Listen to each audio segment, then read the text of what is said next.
오늘 이 시간 우리에게 주시는 하나님의 말씀을 함께 보겠습니다. 우리에게 주시는 하나님의 말씀은 신약성경 마태복음 7장 24절에서 29절까지 말씀입니다. 마태복음 7장 24절에서 29절까지의 말씀, 하나님의 말씀을 봉독하겠습니다. 말씀 가운데 하나님의 음성을 들으시기 바랍니다. 그러므로 누구든지 나의 이 말을 듣고 행하는 자는 그 집을 반석 위에 지은 지혜로운 사람 같으리니, 비가 내리고 창수가 나고 바람이 불어 그 집에 부딪히되 무너지지 아니하나니, 이는 주추를 반석 위에 놓은 까닭이요. 나의 이 말을 듣고 행하지 아니하는 자는 그 집을 모래 위에 지은 어리석은 사람 같으리니, 비가 내리고 창수가 나고 바람이 불어 그 집에 부딪힘에 무너져 그 무너짐이 심하니라. 예수께서 이 말씀을 마치심에 무리들이 그의 가르치심에 놀라니, 이는 그 가르치시는 것이 권위 있는 자와 같고 그들의 서기관들과 같지 아니함일러라. 아멘. 할렐루야, 할렐루야. 한 주간 평안하셨습니까? 하나님을 예배함으로 시작하는 이 한 주간, 사랑하는 성도 여러분들의 삶의 자리 가운데 하나님께서 늘 24시간 동행해 주시고 여러분 마음 가운데 감사와 기쁨으로만 가득한 한 주가 되시기를 주님의 이름으로 축복합니다. 한 3주 정도 된 것 같은데요, 새벽 시간마다 우리에게 주시는 시편의 말씀을 가지고 우리가 함께 인사를 나누었습니다. 지난 주 중에는 특별히 시편 144편 말씀이 제 마음에 깊이 와 닿았습니다. 시편 144편 15절 말씀인데요, 우리 함께 같이 한번 읽어보겠습니다. 시편 144편 15절입니다. 시작. 이러한 백성은 복이 있나니, 여호와를 자기 하나님으로 삼는 백성은 복이 있도다. 아멘. 우리 한 번 더요. 시작. 이러한 백성은 복이 있나니, 여호와를 자기 하나님으로 삼는 백성은 복이 있도다. 아멘. 아멘. 어떤 사람이 복이 있습니까? 어떤 사람이요? 여호와를 자기 하나님으로 삼는 백성이 복이 있다. 여러분, 이 고백은요, 철저하게 다윗이 삶에서 경험하였던 일들을 바탕으로 한 간증이거든요. 아무도 자기 곁에 없는 그런 외로운 상황에서요, 원수가 나를 죽이려고 압박하고 쫓아오는 그런 상황이요, 그래서 깊은 굴 속에 숨어서 깊은 절망 속에서 한숨만 가득했던 그런 상황에서요, 그런데 우리 모두가 다 알듯 다윗은 그런 상황을 다 극복하였습니다. 어떻게 극복하였는가? 방금 우리가 읽은 말씀이요, 여호와 하나님만을 나의 하나님으로 삼고, 여호와 하나님만을 나의 하나님으로 의지하였더니, 하나님만 의지하였더니 돈도 아니고 사람도 아니고 권력과 힘도 아니고 오직 하나님만 나의 하나님으로 삼았더니, 하나님이 나의 요새 되어주시고, 하나님 나의 산성 되어주시고, 하나님 나의 방패 되어주시고, 하나님 나의 소망이 되어주셨다. 감당할 수 없었던 외로움 이겨냈고, 두려운 상황들 극복했고, 깊은 탄식과 한숨을 감사와 기쁨으로 바꿀 수 있었다. 딱 하나요. 하나님을 나의 하나님으로 삼았더니 그랬다. 바라기는 이 다윗의 고백과 간증이요, 이제 사랑하는 우리 삼가리 성도 여러분들의 간증이요, 고백이 되시기를 주님의 이름으로 축원드립니다. 우리 옆에 계신 분에게 인사하겠습니다. 하나님만 나의 하나님 삼겠습니다. 하나님만 나의 하나님으로 삼으시기를 다시 한번 축복합니다. 성도 여러분은 운명, 팔자를 믿으십니까? 제가 서울에서 서교동교회에서 사역을 할 때요, 그 당시에도 서울이었지만 지방에만 그런 게 아니라 서울에서도 젊은이들이 교회에서 사라지고 있다. 젊은이들이 교회에서 사라진다는 위기감으로 가득했었습니다. 오늘날 정말 위기죠. 우리 장로님께서도 그렇게 기도하셨지만 어떻게 보면 교회 안에 다음 세대가 없다라고 하는 것이 우리 한국교회가 정말 위기다라고 하는 것이 느껴질 정도입니다. 그래서 당시에 지금은 원로이신 당시 담임 목사님의 특명을 받고요. 한 2년 정도 3040 젊은 세대를 구성하였습니다. 젊은 집사님들을 중심으로 해서 교구를 편성하였고요. 그들을 양육하고 2년간 교제했던 시간이 있었습니다. 여러분 아시다시피 여러분 자녀들만 보셔도 아시겠지만 3040 세대가 너무나 바쁘잖아요. 너무나 치열하고 힘든 일과 속에 그들이 있다라고 하는 것을 몸소 체험하였습니다. 3040 세대를 신방할 때는요, 주로 몇 시에 신방했냐면 밤 10시, 밤 11시, 12시. 지체들이 퇴근하면 그 시간이거든요. 그 시간에 가서 일주일에 남자 성도 1회씩, 여자 성도 1회씩 따로 시간을 마련하여서 그들의 삶을 들었습니다. 그들의 고충을 함께 나누며 그렇게 기도하며 그들을 양육하였던 기억이 아직도 선합니다. 당시 한 여자 집사님이 제게 이런 질문을 하였습니다. 앞서 여러분에게 드렸던 질문이요. 목사님은 운명이나 팔자를 믿습니까? 목사인데 목사한테 팔자나 운명을 믿느냐고 묻는 겁니다.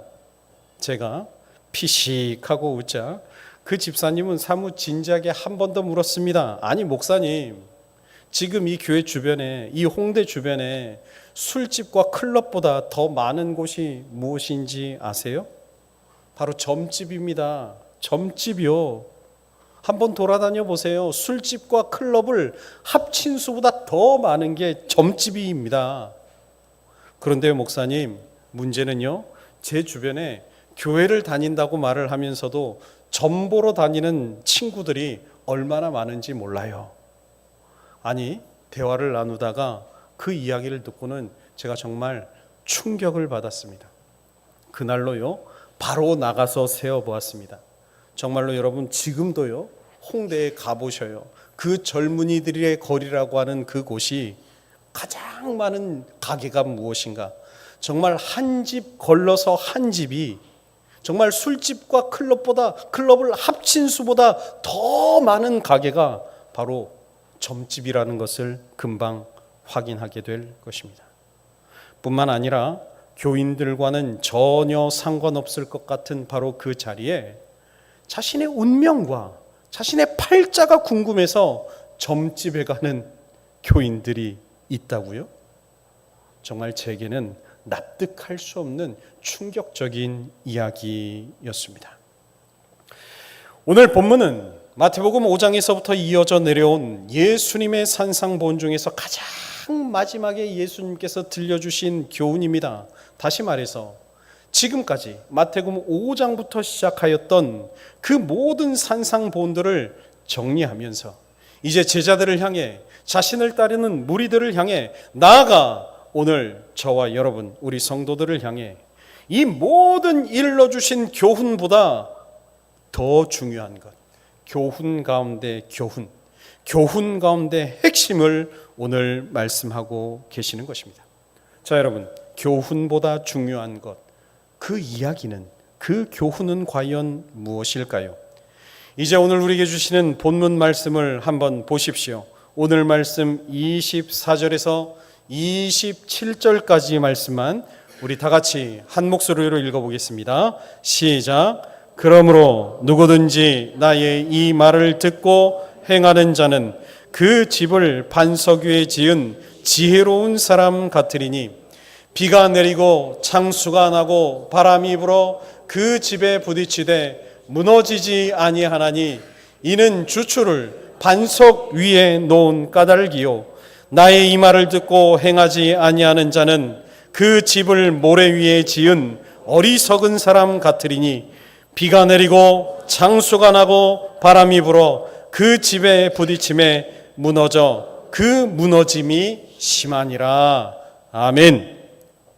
자, 먼저 예수님은요, 오늘 예수님을 따르는 제자들을 향하여 예수를 따르는 사람들을 가리켜서 무엇에 비유를 하고 계시는가? 바로 집 짓는 사람이요, 집 짓는 건축자로 그렇게 비유를 하십니다.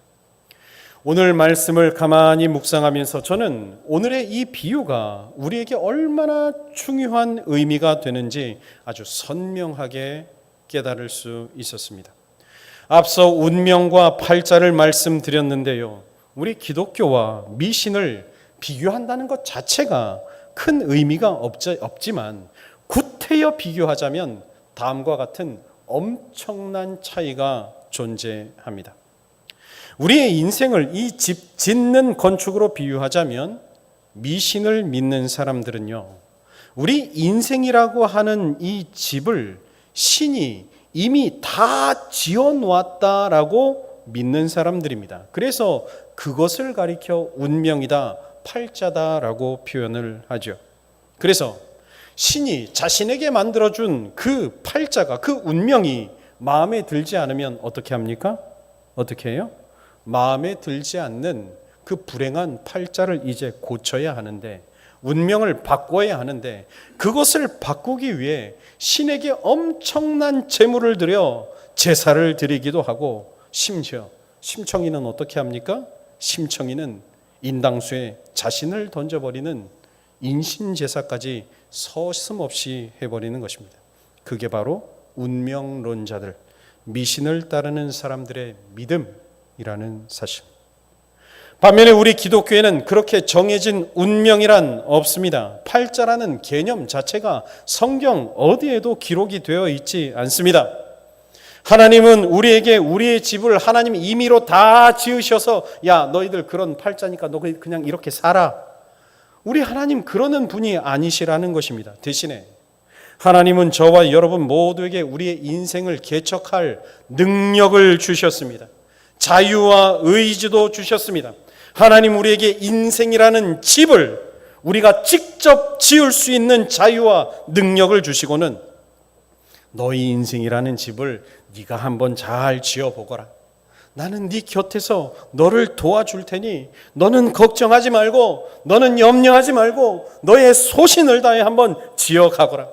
혹 네가 잘못되더라도 내가 붙잡아 줄 테니 너무 크게 걱정하지 마라. 너가 잘못 지었으면 내가 옆에서 고쳐줄 터이니 너의 힘이 부족하면 나의 전능한 힘으로 너를 붙들어 줄 테니 너는 한번 힘있게 나아가렴. 하나님은 우리에게 인생이라는 집을 잘 지어가라고 늘 그렇게 격려하시는 것입니다.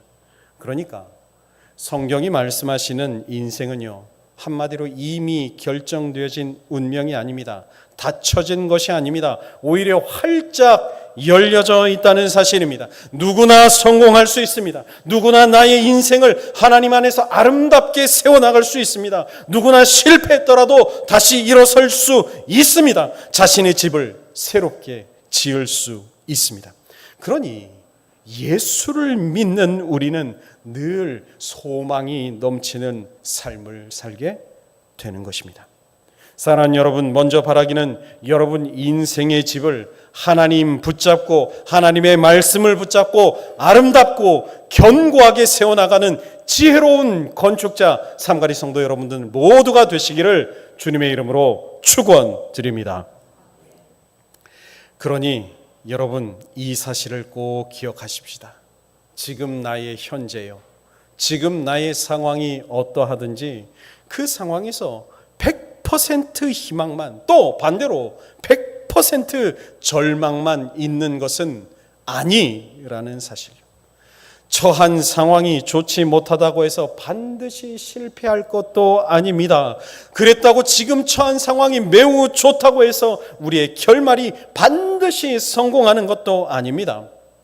하나님은 우리에게 인생이라는 집을 지을 자유와 능력을 주시고, 이제 우리가 지혜로운 건축가가 되어서 내게 주어진 인생을 아름답게 건축해 가기를 아빠 하나님이 누구보다도 원하신다는 사실. 그러므로 누구도 지금까지의 자신의 인생에 대해서 이렇게 핑계댈 수 없습니다. 아이고, 내 팔자가 이렇지 뭐. 아이고, 내 운명이 나면서부터 이랬지 뭐. 그래서 나는 안 된다. 아무리 해도 안 된다. 여러분, 그런 조상 탓, 운명 탓, 팔자 탓, 그리스도인은 할 수 없는 것입니다. 다만 우리가 할 수 있는 일요, 아니 해야만 하는 일은요, 이제 내가 하나님의 자녀로서 내 삶에 대해 책임 있는 존재가 되어서 내 삶을 하나님 안에서 아름답게 지어 나가야 하는 것입니다. 다시 한번 바라기는 우리 삼가리 성도 여러분들은 오늘 말씀, 너희 인생의 집을 아름답게 만들어가라 하시는 우리 주님의 음성을 꼭 들으시고, 어떤 상황에서도 좌절하거나 절망하거나 낙심하지 마시고, 또 교만하거나 넘어지지도 마시고, 오직 주님 안에서 아름답고 견고하게 세워나가는 여러분들 되시기를 주님의 이름으로 축원드립니다. 자, 그래서요, 다음으로 우리가 지혜로운 건축자가 되어지요, 하나님 우리에게 지혜로운 건축자가 되라 하십니다. 그러려면 어떻게 할까요? 아름답고 훌륭한 집을 건축하기 위해서는 먼저 필요한 것이 한 가지 있습니다. 무엇이 필요합니까? 집을 짓기 위해서 가장 필요한 거 무엇이죠? 무엇입니까? 기초 세우기 전에 우리 방상훈 형제 뭐가 필요합니까? 집 짓기 전에 설계도가 필요하죠. 설계도가 필요합니다. 좋은 집을 짓기 위해서는요, 좋은 설계도가 필요합니다. 시시한 판잣집이야 설계도 없이도 얼마든지 지을 수 있지만, 그러나 정말 아름답고 훌륭한 집을 지으려면 좋은 설계도는 필수입니다. 필수입니다. 그래서 정말 좋은 집을 지으려는 사람은요, 다른 무엇보다요, 설계하는 값을 아끼지 않아요. 설계비를 아끼지 않는 것입니다. 자, 여러분, 이 논리는요, 영적인 문제에선 더욱 그러합니다. 더 그렇다고요. 영적인 문제에서는 더 중요하다고요. 우리의 인생의 집을 아름답게 지어나가기 위해 가장 중요한 것도 좋은 설계도라는 사실. 그렇다면 다시 여쭙겠습니다. 우리는 이 좋은 설계도를 어디서 어떻게 얻을 수 있을까요? 사실 여러분, 우리는 그것을 이미 아주 가까운 곳에서 얻을 수 있습니다. 무엇입니까? 우리 인생의 설계도는 무엇입니까? 자, 다 들어보십시오. 다 드십시오. 이거요. 우리 인생의 좋은 설계도는 하나님 이미 주셨습니다. 바로 이 성경 말씀이요. 이 말씀을 깊이 읽고 묵상하면 여기에 다 답이 나와 있습니다. 하나님 우리의 집을, 우리 인생의 집을 잘 지을 수 있는 법을 이미 여기다 설명해 주셨습니다. 우리의 인생이 어떻게 하면 아름다울지 말씀 주셨습니다. 무엇을 해야 우리의 인생을 훌륭하게 세워질지 말씀 주셨습니다. 어떻게 해야 우리 인생이 위기에서도 흔들리지 않고 견고하여질지, 혹 넘어지더라도 어떻게 다시 일어설 수 있을지 하나님 이 말씀 가운데 이미 다 그려주셨습니다. 그러므로 자신의 인생의 집을 아름답고 훌륭하게 건축하려는 사람은요, 당연하게도 내 인생의 이 설계도인 하나님의 말씀을 늘 가까이 합니다. 이 하나님의 말씀을 살아있는 하나님의 말씀으로 인정하고 날마다 묵상하게 되어 있습니다. 이 하나님의 말씀을 의지하여 자신의 인생을 하나하나 만들어 가는 것입니다. 무엇을 의지해서요? 내 인생의 설계도인 하나님 말씀을 의지해서요. 심지어 예수님도 그러셨습니다. 십자가를 지시기 전 두려우셨습니다. 그래서 겟세마네 동산에 올라 땀방울이 핏방울이 되기까지 기도하셨습니다. 여러분 아시죠? 그런데 그때 예수님께서 무엇을 놓고 기도하셨습니까? 어떻게 기도하셨습니까? 마가복음 14장 36절 말씀입니다. 오늘의 요절 말씀입니다. 우리 다 같이 한 목소리 읽겠습니다. 시작. 이르시되 아빠 아버지여, 아버지께서는 모든 것이 가능하오니 이 잔을 내게서 옮기시옵소서. 그러나 나의 원대로 마시옵고 아버지의 원대로 하옵소서 하시고, 그러나 나의 원대로 마시옵고 아버지의 원대로 하옵소서. 그러나 나의 원대로 마시옵고 아버지의 원대로 하옵소서. 오늘 말씀을 준비하는 내내 주님의 이 기도가 자꾸 제 심장을 울리는 겁니다. 예수님도 그렇게 기도하셨는데 오늘 우리는 어떻게 기도해야 할까? 너희는 먼저 그의 나라와 그의 의를 구하라. 그리하면 이 모든 것을 너희에게 더하시리라. 하나님의 말씀을 붙잡고 이 설계도대로만 살아가는 삶, 여러분, 그것이 진실로 성경이 말씀하시는 지혜로운 건축자의 삶인 것입니다. 한편 우리는 나이가 많고 적음을 떠나서 우리 자녀들에게 바라는 바람이 있죠. 여러분, 자녀들이 자랄 때에 여러분의 가장 큰 바람이 무엇이었습니까? 한번 생각을 해보십시오. 그것은 지금 저희에게도 그런 건데요, 그것은 부모에게 자녀들이 부모의 말씀에 잘 순종하고 따라줬으면 하는 바람일 것입니다. 아마 부모에게 그만한 축복은 없을 것입니다. 그리고 그러한 자녀들은 반드시 잘 되고 형통하게 됩니다. 여러분 이미 다 경험하셨습니다. 왜 그럽니까? 왜요? 부모는 자식을 자기 자신보다 더 사랑합니다. 부모는 자기 자식을 자신보다 더 사랑할 뿐 아니라 자식보다 인생을 앞서 살았기 때문에 대체로 자식보다 그 자식이 하고 있는 말과 행동을 보면 앞날을 더 정확하게 내다볼 수 있습니다.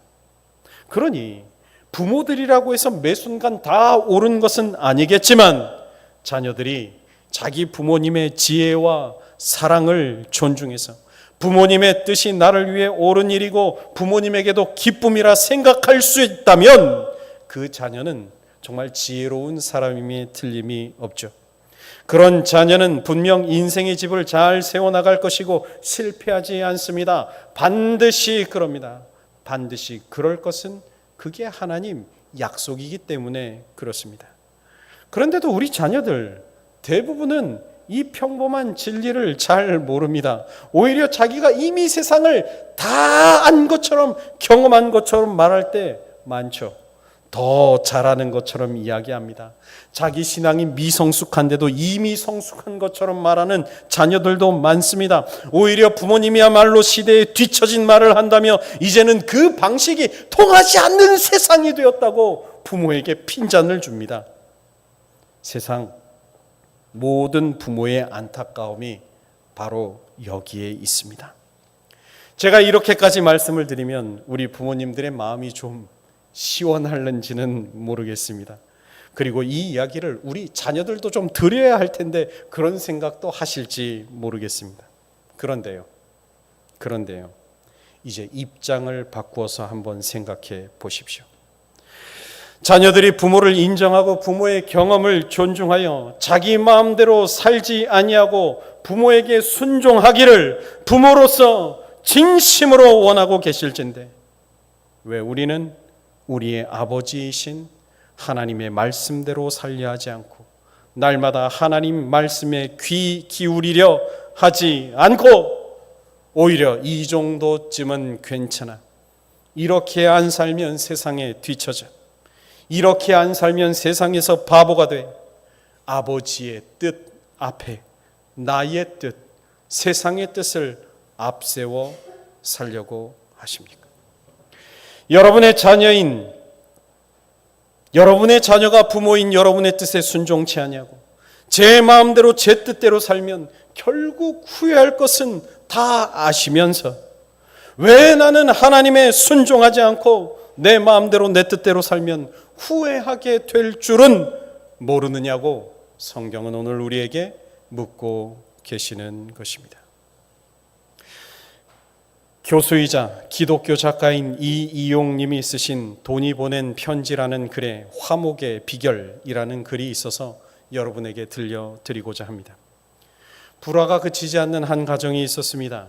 가족 간의 싸움과 갈등이 그치지 않는 그런 가정이었습니다. 그래서 그 집의 가장이 고민하던 끝에 그 동네에서 가장 화목하기로 소문이 난 이 시내로 찾아갔습니다. 그래서 물었습니다.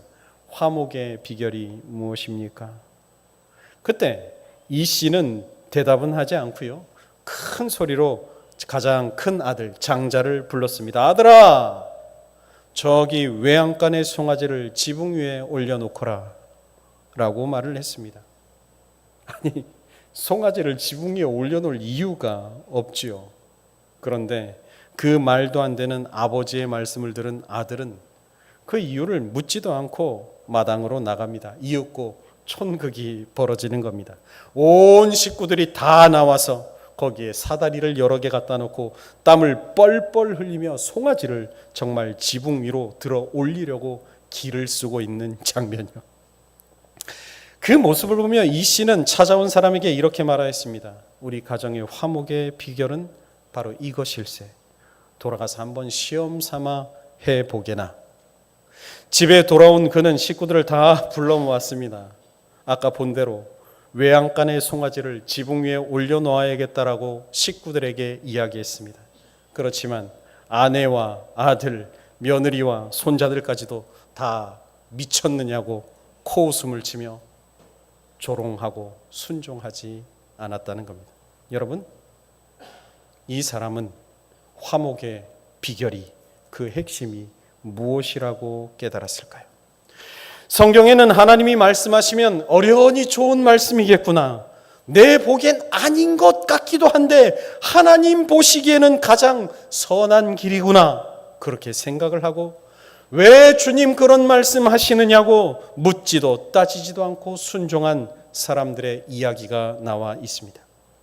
75년 동안 살아왔던 부모, 친척, 아비집을 떠나서 심지어 갈 바를 알지 못한 채 순종하며 떠났던 아브라함이 바로 그러한 사람이었습니다. 그의 순종은 말릴 수가 없는 지경이었습니다. 귀한 아들을 백세에 받았는데 도로 내놓으라 하시는 하나님의 말씀조차 토달지 않고 순종합니다. 하나님이 말씀하실 때 묻지도 따지지도 않고 순종하였던, 오직 말씀대로 순종하는 그의 인생 보심이 하나님이 어떻게 안 축복할 수 있겠습니까? 하나님이 그의 기도를 어찌 안 응답하실 수 있겠습니까? 말씀을 마치며 고면합니다. 하나님, 이미 저와 여러분에게 우리 인생의 좋은 설계도를 그려 주셨습니다. 그 설계도를 우리 가슴에 이렇게 밀어 넣어 주시며 이제 하나님 기대하시며 말씀하십니다. 그러므로 누구든지 나의 이 말을 듣고 행하는 자는 그 집을 반석 위에 지은 지혜로운 사람 같도다. 바라기는 사랑하는 삼가리 성도 여러분 모두 하나님께서 그려주신 이 좋은 인생의 설계도, 하나님의 말씀을 사모하십시오. 하나님의 말씀을 날마다 보고 듣고 말씀대로만 행하기 위해 길을 쓰시는 여러분 되십시오. 그래서 너는 반석 위에 집을 지은 사람이라. 비가 내리고 창수가 나고 바람이 불지라도 너는 결코 무너지지 않는 견고한 인생을 살아가리라. 하나님께 칭찬의 음성을 듣는 지혜로운 건축가, 사랑하는 성도 여러분들이 되시기를 주님의 이름으로 축원드립니다. 기도하겠습니다. 하나님 감사합니다. 오늘도 말씀을 통하여 우리 인생의 길을 아름답고 지혜롭게 만들어가라. 말씀 주시고 자유도 주시고 능력도 주시니 감사를 드립니다. 바라기는 저희의 가슴에 주신 이 좋은 인생의 설계도, 이 하나님의 말씀을 날마다 읽고 듣고 심령에 새기고 그것을 행하며 살아가는 사랑하는 성도들 모두가 되게 하여 주시옵소서. 그리하여 내 인생에 비가 내린다 하더라도, 바람이 불고 창수가 나고 땅이 흔들린다 하더라도 결코 흔들리지 않은 성숙한 믿음의 백성들이 될 수 있도록 주님 역사하여 주시옵소서. 감사드리며 우리 주님 예수님의 이름으로 기도드립니다. 아멘.